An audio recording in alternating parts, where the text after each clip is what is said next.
chote ambacho sisi tulikuja kuwaletea mradi huu, lakini na nyie mkakubali na kuweza kushirikiana nasi katika kuwezesha huu mradi kufika mpaka hapa ulipofika.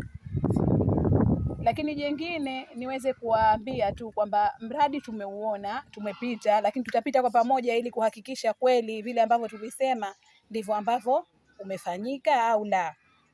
Tumeona sehemu mbalimbali bado hakujafukiwa, bado tumeona ile mipira iko juu.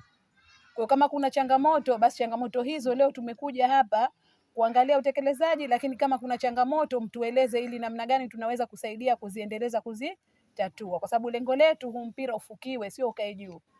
Tunalima humu, inawezekana kabisa ukapiga jembe mpira ukachanika ikawa shughuli nyingine.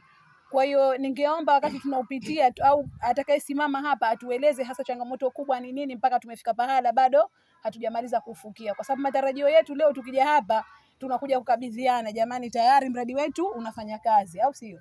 Lakini kwa bahati tunaona kama bado hatujafika pale tunapopataka. Tunataka ule mpira huo umefukiwa ili kufanya uwe salama na kuweza kudumu kwa muda mrefu. Lakini mbali na hilo, jamani, haya maji inawezekana yasifike katika nyumba kila mmoja akayapata kwake. Inawezekana kwa sababu kutakuwa kuna ugumu wa kwamba kila mtu apelekewe kwenye nyumba yake.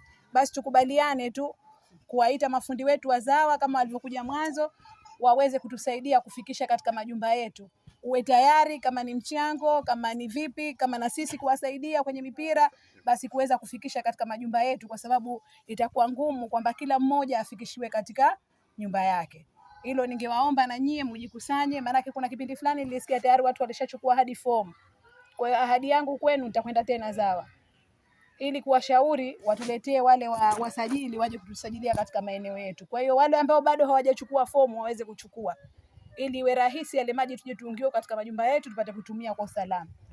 Lakini la mwisho, kwanza tuwashukuru Wizara ya Maji na Nishati ambao wao tulipeleka kilio chetu wakatusikiliza, wakaamua kutuletea hii huduma, kwa sababu kweli tulikuwa tunapata tabu. Kwa hiyo tuwashukuru, lakini tuishukuru na serikali yetu sikivu ambayo sisi baada ya wale viongozi kuwekwa tulipokwenda hawakutuambia nendeni rudini.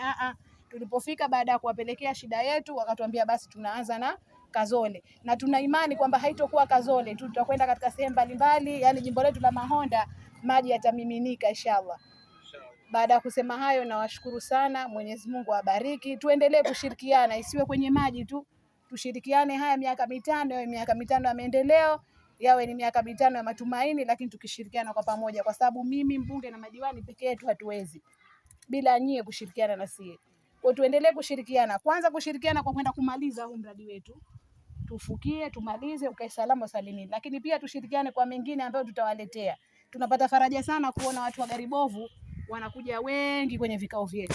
Tunapata faraja na hiyo inatupelekea kuwa na imani na nyinyi kama nyinyi mlivyokuwa na imani na sisi. Jamani, naendelea kumshukuru rais wetu Mama Samia Suluhu Hassan, rais wa Jamhuri ya Muungano wa Tanzania, ambaye kwa juhudi zake haya mnayoyaona manake ni juhudi zake na maono yake ambayo anatupelekea sisi viongozi ambao mmetuchagua kuweza kutatua hizi changamoto, kwa sababu tunaiga mfano wanaofanya viongozi wetu. Lakini pia bila kumsahau rais wa Zanzibar na mwenyekiti wa Baraza la Mapinduzi Dr. Hussein Ali Mwinyi kwa maono yake na uongozi wake unaoacha alama. Changamoto nyingi zinatimizwa, zinaweza kutatuka kutokana na maono yake. Tushukuru sana wana Garibovu, tayari tumepata ahadi ya kutengenezewa barabara yetu, lakini pia kujengwa skuli katika maeneo yetu. Tunaamini Dr. Mwinyi anapoahidi anatimiza.